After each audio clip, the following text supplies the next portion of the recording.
जय माता दी। हर हर महादेव। कैसे हैं आप सभी? आशा करता हूँ आप सभी अच्छे होंगे, स्वस्थ होंगे।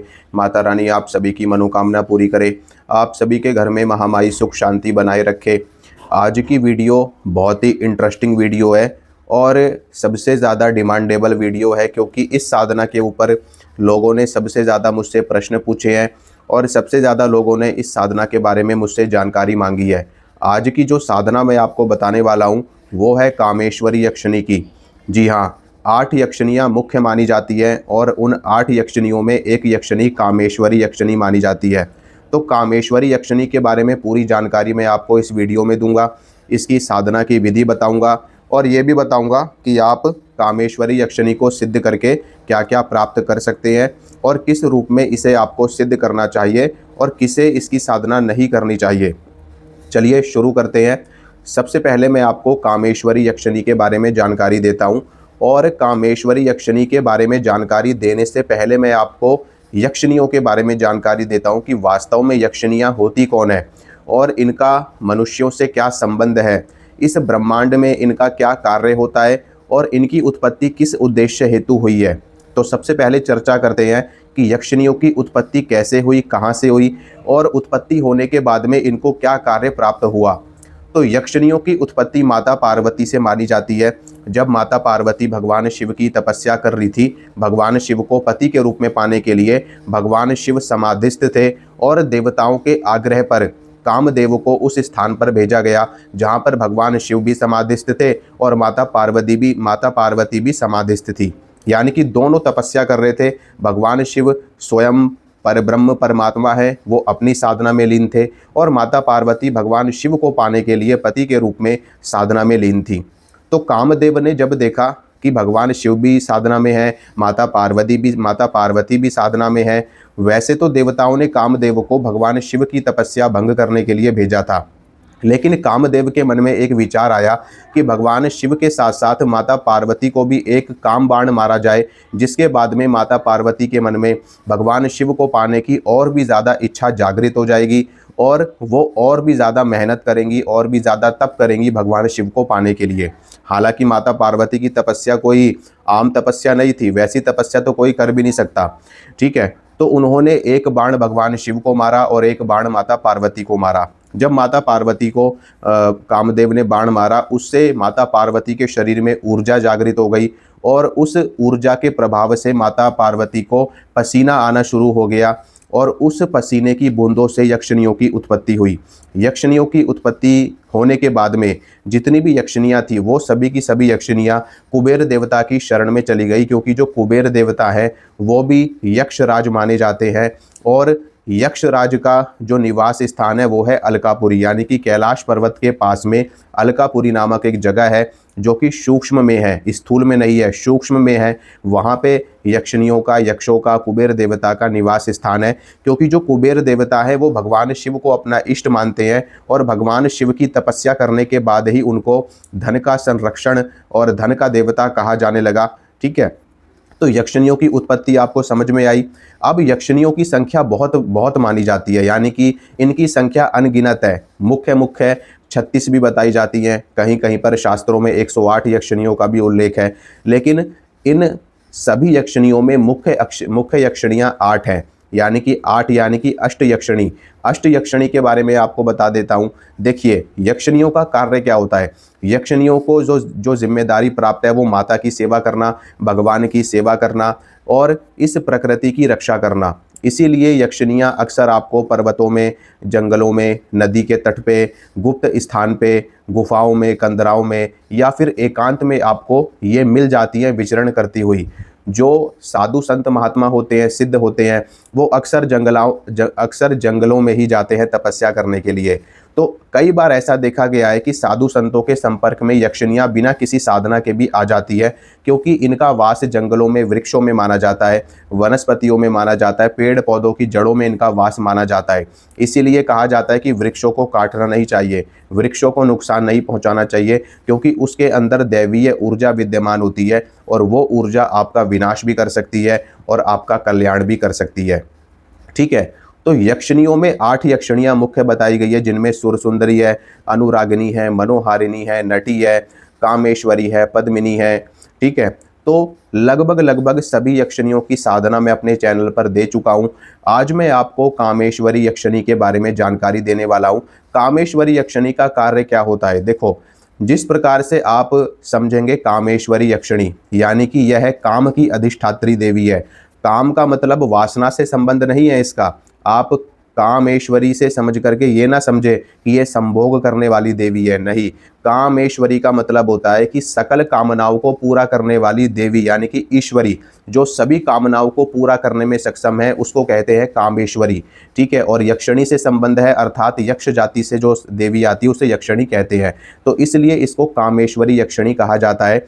इस यक्षिणी की साधना जो साधक कर लेता है उसको दिव्य ज्ञान की प्राप्ति होती है। और इस ब्रह्मांड में ऐसा कोई कार्य नहीं है जो वो साधक ना कर पाए या ना उसका काम हो। हर काम को करने में सक्षम ये देवी होती है। अपने साधक की हर मनोकामना पूरी करने में ये सक्षम होती है। धन इत्यादि तो अपने साधक को सहज में ही ये प्रदान कर देती है। इसके अलावा वैभव, ऐश्वर्य, मान सम्मान, पद प्रतिष्ठा, धन और तो और दिव्य जड़ी बूटियों का ज्ञान, दिव्य ज्ञान, गुप्त ज्ञान और वनस्पतियों का ज्ञान, साधनाओं का ज्ञान, सिद्धियों का ज्ञान, योग का ज्ञान और कुंडलिनी शक्ति को जागृत करने का ज्ञान, देवी देवताओं को सिद्ध करने का ज्ञान, हर तरह का ज्ञान कामेश्वरी यक्षिणी के माध्यम से आप प्राप्त कर सकते हैं। कामेश्वरी यक्षिणी को सिद्ध करना सरल नहीं है। ठीक है। कामेश्वरी के साथ साथ में किसी भी यक्षिणी को सिद्ध करना सरल नहीं है। इतना सरल नहीं होता यक्षिणियों को सिद्ध करना, योगिनियों को सिद्ध करना या फिर अप्सराओं को सिद्ध करना, जितना सुनने में आसान लगता है। समय लगता है, साधना में सिद्ध होने में समय लगता है। ठीक है। तो कामेश्वरी यक्षिणी की अगर आप साधना करते हैं तो इनकी साधना करके जब ये आपके जीवन में प्रवेश कर जाती हैं, जब ये आपको पूर्ण रूप से सिद्ध हो जाती है, तो आपके जीवन में ऐसा कोई भी कार्य नहीं है जो ये ना कर सके, या फिर आपकी ऐसी कोई भी इच्छा नहीं है जिसको ये पूरा ना कर सके। आप कोई भी इच्छा पूर्ति कामेश्वरी यक्षिणी के माध्यम से करवा सकते हो। ये ज़मीन के अंदर का जो गड़ा हुआ खजाना है, धन है गुप्त, उसके बारे में भी जानकारी देती है, क्योंकि यक्षिणियों का काम ही है प्रकृति की रक्षा करना, प्रकृति का संरक्षण करना। तो इनको जगह जगह का, पत्ते पत्ते का ज्ञान होता है, कहाँ पर क्या चीज़ें छुपी हैं और क्या चीज़ें रहस्यमयी तरीके से दबी हुई है। और तो और क्योंकि ये एक सिद्ध शक्तियाँ होती है, दैवीय ऊर्जा से संपन्न होती है, इनके पास में दिव्य दृष्टि होती है। ठीक है। इनके पास में यौगिक शक्तियाँ होती हैं, तो ये अपने साधक को उन शक्तियों से खुश कर देती हैं, अपने साधक को भी उन शक्तियों का पूरा पूरा लाभ देती है। इनकी सिद्धि करके आप यक्षलोक का दर्शन कर सकते हैं, आप अलकापुरी में जा सकते हैं, शरीर के साथ नहीं, सूक्ष्म शरीर के साथ। ठीक है। तो ये सूक्ष्म दृष्टि के माध्यम से आपको अलकापुरी का दर्शन करवा सकती है, या जिस भी लोक में आप जाना चाहें। देखो, देवी के लोक, ब्रह्मांड की जो बड़ी शक्तियां हैं उनके लोक की तो बात मैं नहीं कर रहा, लेकिन हाँ, अपने लोक की यात्रा, अपने लोक का दर्शन ये आपको सरलतापूर्वक करवा सकती है, और जहाँ तक इनकी क्षमता है वहाँ तक ये आपकी मदद कर सकती है। ठीक है। तो बात करते हैं कामेश्वरी यक्षिणी की साधना किसे करनी चाहिए और किसे नहीं करनी चाहिए। देखो, कामेश्वरी यक्षिणी की साधना कोई भी साधक कर सकता है, इसमें कोई भी दिक्कत वाली बात नहीं है। ज़्यादातर जो लोग तंत्र में रुचि रखते हैं, तांत्रिक क्रियाओं में रुचि रखते हैं, तांत्रिक साधनाओं में रुचि रखते हैं, वो लोग इन साधनाओं को करते हैं। लेकिन इस साधना को एक गृहस्थ साधक भी कर सकता है, एक शादीशुदा व्यक्ति भी कर सकता है, एक अनमैरिड व्यक्ति भी कर सकता है। इसमें कोई भी दिक्कत वाली बात नहीं है। मेन बात क्या है, अगर आपके विचार शुद्ध हैं, आप धर्म के रास्ते पर चलने वाले हो, आप ईश्वर प्राप्ति के मार्ग पर चलने वाले हो, आपका मन पवित्र है, तो आप यक्षिणी की साधना बहुत ही आसानी से सिद्ध कर सकते हैं। और यक्षिणी के सानिध्य से आपको वो उपलब्धि, वो सिद्धियां प्राप्त होती है जिसकी आपने कभी जीवन में कल्पना भी नहीं करी होगी। ठीक है। तो कामेश्वरी यक्षिणी की साधना कई रूपों में करी जाती है। अब यहाँ पर बात आती है कि किस रूप में करनी चाहिए। देखो, इनकी साधना एक माता के रूप में आप कर सकते हो, क्योंकि स्त्री तत्व है। ठीक है। स्त्री ऊर्जा है, स्त्री शक्ति है, और एक स्त्री किसी की माता भी होती है, एक स्त्री किसी की बहन भी होती है, एक स्त्री किसी की पुत्री भी होती है, एक स्त्री किसी की मित्र भी हो सकती है, और एक स्त्री किसी की पत्नी या प्रेमिका भी हो सकती है। तो इनमें से किसी भी रूप में आप कामेश्वरी यक्षिणी को सिद्ध कर सकते हो। डिपेंड करता है कि आपकी नीड क्या है, आप क्या चाहते हैं। आप यक्षिणी को भोगना चाहते हैं, यक्षिणी के साथ आप रहना चाहते हैं, उसको आप उसके साथ आप संबंध बनाना चाहते हैं, या आप किस नज़रिए से देवी को देखते हैं, ये आपकी इच्छा के ऊपर डिपेंड करता है। तो आप जिस भी इच्छा से इनकी साधना करते हो, आपकी वो इच्छा डेफिनेटली पूरी होती है। पत्नी के रूप में, प्रेमिका के रूप में इनकी साधना करने पर ये जल्दी सिद्ध होती है, ऐसा रियलिटी में देखा गया है। ठीक है, क्योंकि ये कहीं ना कहीं काम वासना इनके अंदर बहुत होती है, कामुक ऊर्जा इनके अंदर बहुत होती है, इसलिए एक पत्नी के रूप में, एक प्रेमिका के रूप में इनकी सिद्धि माना जाता है कि जल्दी हो जाती है। पर मेरा विचार ऐसा नहीं है। मैं ये मानता हूँ, अगर आप सही रास्ते पे हो, आप धर्म के रास्ते पे हो, आप अच्छे कार्य करने वाले हो, आप जीवन में, आपके जीवन में पाप कर्म नहीं है, आप सात्विक व्यक्ति हैं, सबका भला सोचने वाले हैं, तो आप जिस रूप में भी इनका आवाहन करेंगे, आप उस रूप में इनकी सिद्धि प्राप्त कर सकते हैं। और सबसे अच्छा पवित्र रिश्ता माता का एक पुत्र का होता है, माता का एक पुत्री का होता है, भाई बहन का होता है। एक पति पत्नी का भी रिश्ता बहुत ही अच्छा और बहुत ही शुद्ध और पवित्र माना जाता है। लेकिन पति पत्नी का रिश्ता बहुत ही ज़्यादा, ये कह लो आप, कि इसकी तुलना नहीं है। पति पत्नी का जो रिश्ता है, इसकी तुलना किसी रिश्ते से नहीं है।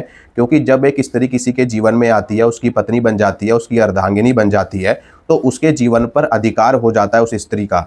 ठीक है, आधा अधिकार स्त्री का हो जाता है। तो ऐसे में अगर आप यक्षिणी को पत्नी के रूप में सिद्ध कर लेते हो, तो फिर हो सकता है कि ये भविष्य में आपको विवाह ना करने दे, या फिर अगर आप शादीशुदा हैं, विवाहित हैं, तो हो सकता है कि ये आपके जीवन में थोड़ी दिक्कत परेशानी कर सकती है, या फिर ये आपको कह सकती है कि आपको अपनी पत्नी को छोड़ना पड़ेगा, त्यागना पड़ेगा, तभी मैं आपके जीवन में आ सकती हूँ, अन्यथा नहीं आ सकती।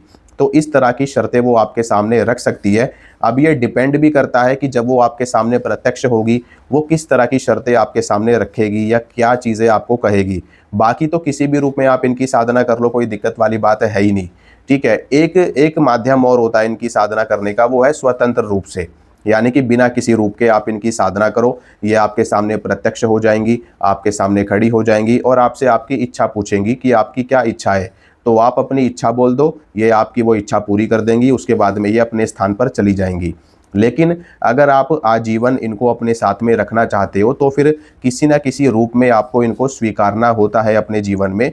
ठीक है, अगर ये स्वतंत्र रूप से आपके साथ में रहने को तैयार है, बिना किसी रूप के, या माता के रूप में या बहन के रूप में, तो उसमें कोई दिक्कत नहीं है। फिर आप इनसे वचन ले सकते हैं। वचनों के बारे में मैंने पहले भी जानकारी दे रखी है। उसमें ज़्यादा कुछ नहीं होता, सिंपल से वचन होते हैं, वो वचन ले लो आप। उसके बाद में जब भी आप इनका आवाहन करेंगे, इनका मंत्र पढ़ करके, ये आपके सामने प्रकट हो जाएंगी, प्रत्यक्ष हो जाएंगी। फिर जो भी आपका कार्य हो, आप कह करके अपना कार्य करवा सकते हैं। ठीक है, तो ये है कामेश्वरी यक्षिणी की संपूर्ण जानकारी। अब बात करते हैं साधना विधि की। इनकी साधना कैसे करी जाती है और किस स्थान पर करी जाती है। देखो, साधना के लिए सबसे अच्छा स्थान माना जाता है एकांत, यानी कि एकांत होना चाहिए। और ऐसा माना जाता है कि अगर आप प्रकृति के बीच में रह करके इनकी साधना करते हैं, कहीं पर जंगल में, नदी के किनारे, एकांत स्थान में, तो वहाँ पर सिद्धि जल्दी प्राप्त होती है।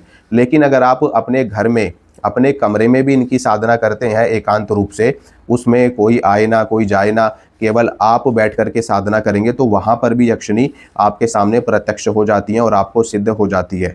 तो इनकी साधना के लिए आपको बस खाली एकांत चाहिए होता है, और आप इनकी साधना आराम से कर सकते हैं। अपने घर के कमरे में कर सकते हैं, या घर की छत पे बैठ के कर सकते हैं, या कहीं भी आप अपने घर में कर सकते हैं। अगर आपका पूरा घर ही खाली पड़ा है, फिर तो कोई दिक्कत नहीं, कहीं भी करो आप। ठीक है, जहाँ आपका दिल करे। अब बात करते हैं विधि विधान की और मंत्र की। देखो, इनकी साधना जो होती है वो शुक्ल पक्ष के शुक्रवार से शुरू होती है। शुक्ल पक्ष का शुक्रवार या फिर सोमवार, इन 2 दिनों से आप इनकी साधना को शुरू कर सकते हो। इसके अलावा पूर्णिमा से, अमावस्या से, होली से, दिवाली से, महाशिवरात्रि से, नवरात्र काल से, या गुरु पुष्य योग, रवि पुष्य योग, कोई अच्छी तिथि है, कोई शुभ मुहूर्त है, उससे भी आप इनकी साधना को शुरू कर सकते हो। ठीक है, इनकी साधना सिर्फ रात्रि काल में ही होती है, तो दिन में इनका जाप ना करें। ठीक है, केवल रात में ही इनका जाप किया जाता है, रात्रि काल में ही इनकी साधना होती है। तो रात्रि काल में ही आपको जप करना है, मंत्र करना है। अब बात करते हैं विधि की। तो सबसे पहले तो आपको स्नान करना होता है शुद्ध जल से। उसमें आप गंगा जल मिला करके और थोड़ा सा गुलाब का इत्र वगैरह डाल करके स्नान करिए। अगर इत्र नहीं भी डालेंगे और गंगा जल नहीं भी डालेंगे, तो भी कोई दिक्कत वाली बात नहीं है, आप सादे पानी से भी नहा सकते हैं। नहाने के बाद में आप साफ सुथरे धुले हुए कपड़े पहने, लाल रंग के कपड़े पहनते हैं और पीले रंग के कपड़े पहनते हैं तो बहुत ही अच्छा है, नहीं तो कोई भी चलेगा। ठीक है, बस कपड़े आपके साफ सुथरे होने चाहिए, पवित्र होने चाहिए। उसके बाद में आसन के ऊपर बैठ जाइए आप। आसन आपका लाल, पीला, हरा, कैसा भी हो चलेगा, काला नहीं होना चाहिए। और काले कपड़े और काला आसन आपका नहीं होना चाहिए। काला रंग छोड़ करके कोई भी आप रंग यूज़ कर सकते हो। ठीक है। अब आपको क्या करना है कि एक लकड़ी की चौकी आपको अपने सामने स्थापित करनी है। उसके ऊपर आपको लाल रंग का या पीले रंग का या गुलाबी रंग का कपड़ा बिछाना है। उसके ऊपर आपको कामेश्वरी यक्षिणी का फोटो, चित्र, यंत्र कुछ भी स्थापित करना है जो भी आपके पास में अवेलेबल हो। अगर आपको फ़ोटो की दिक्कत हो रही है तो आप किसी भी फ़ोटो वाले से बोल करके इनकी फ़ोटो बनवा सकते हैं और उसको फ्रेम करवा करके आप अपनी साधना को कंटिन्यू कर सकते हैं। अगर फ़ोटो से आपको साधना नहीं करनी, यंत्र से आपको साधना नहीं करनी, तो बिना फ़ोटो और बिना यंत्र के भी इनकी साधना हो जाती है। जहाँ पर आपने लकड़ी की चौकी रखी है, कपड़ा बिछाया है, उसी के ऊपर आप इनके नाम का दीपक जलाएं, इनके नाम की धूप बत्ती अगरबत्ती जलाएं, इनके नाम का भोग प्रसाद रखें, इनके नाम का जल का पात्र रखें, इनके नाम के पुष्प रखें, गुलाब के फूल रखें, ठीक है। और एक एक सुपारी या फिर एक नारियल पे इनकी स्थापना करें। जिस प्रकार से देवी देवताओं को, गणेश महाराज को स्थापित किया जाता है सुपारी के ऊपर, नारियल के ऊपर, तो उसके ऊपर आप इनको स्थापित करके इनकी साधना कर सकते हैं, ठीक है। यक्षिणी का जप करने से पहले गणेश भगवान की पूजा कर लें, गणेश भगवान को प्रणाम कर लें, नमन कर लें, ठीक है। क्योंकि अग्र पूजा के अधिकारी भगवान गणेश है, रिद्धि सिद्धि के देवता भगवान गणेश है, तो उनकी स्तुति जरूर करें। भगवान गणेश के बाद में भगवान शिव की उपासना करें, माता की उपासना करें, कुबेर देवता की उपासना करें। केवल उनको प्रणाम करें, उनको नमस्कार करें, उनसे अनुमति लें और उनसे साधना की सफलता का आशीर्वाद लें। बस इतना ही करना है और आपको कुछ नहीं करना। कोई मंत्र जाप या कोई हवन, कोई पूजन, वो सब करने की आवश्यकता नहीं है, ठीक है। इसके बाद में आपको यक्षिणी का पूजन करना है। जैसे मैंने आपको बताया, यक्षिणी को आपको पुष्प अर्पित करने हैं, फूल भेंट करने हैं, इत्र भेंट करना है, ठीक है। श्रृंगार आप यक्षिणी को भेंट कर सकते हो, दीपक लगाना है, धूप बत्ती लगानी है, यक्षिणी के लिए भोग प्रसाद आपको लगाना है, जल का पात्र रखना है। फिर संकल्प करना है आपको कि आप किस उद्देश्य के लिए कामेश्वरी यक्षिणी की साधना कर रहे हैं। अपना संकल्प, अपना उद्देश्य एकदम स्पष्ट रखें। जैसा मन में है वैसा ही बोलें, झूठ ना बोलें, क्योंकि यक्षिणी को सब पता है आपके मन में क्या चल रहा है और आप बोल क्या रहे हैं। जो आपके मन में है एकदम स्पष्ट बोलें। पत्नी के रूप में बुला रहे हो तो पत्नी के रूप में बुलाओ, माता के रूप में बुला रहे हो तो माता के रूप में बुलाओ। जिस भी रूप में बुलाना चाहते हो एकदम स्पष्ट बोलें, क्लियर बोलें। और अपनी जाप संख्या निर्धारित करें कि आप कितनी माला का जाप प्रतिदिन करेंगे और कितने दिन की आप साधना कर रहे हैं। यक्षिणियों की साधना 21 दिन से लेकर के 41 दिन तक इनकी साधना करी जाती है।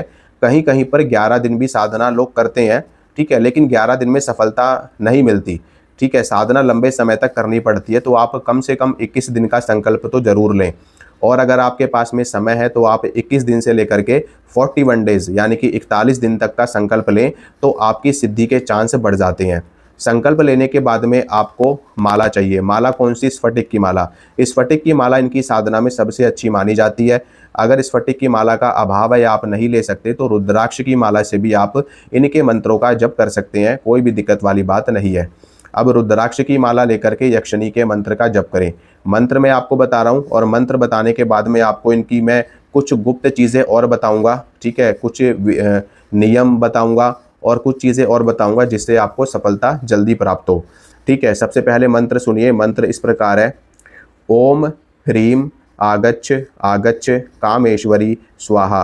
ओम ह्रीम आगच्छ आगच्छ कामेश्वरी स्वाहा। ये कामेश्वरी यक्षिणी का मंत्र है। ये मंत्र स्क्रीन पे भी मैं डाल दूंगा, वहाँ भी चलता रहेगा, आपको दिख जाएगा। मंत्र को अच्छे से सुने, समझे, कंठस्थ करें। उसके बाद में मंत्र का जाप शुरू करें, ठीक है। मंत्र जाप करने के बाद में जितना भी आपने जाप किया है, 21 माला या 51 माला, देखो अगर मान लो आप 21 दिन की साधना कर रहे हो तो आप एक टारगेट सेट करके चलो कि आपको 21 दिन के अंदर 1.25 लाख मंत्र करने हैं, और इजीली हो भी जाते हैं। उसमें आपको 50-60 माला का जाप करना होता है। अगर आप नहीं कर पा रहे हो तो 21 माला का संकल्प ले लें और 21 दिन का संकल्प ले लें, यानी कि प्रतिदिन 21 माला का जप करें और 21 दिन तक जाप करें। अगर आप 41 दिन की साधना कर रहे हैं तो उसमें आप 51 माला या फिर 100 माला या 21 माला या 31 माला का संकल्प ले सकते हैं। माला आप खुद अपने आप से निर्धारित कर सकते हैं कि आप कितनी संख्या में जप करेंगे, ठीक है।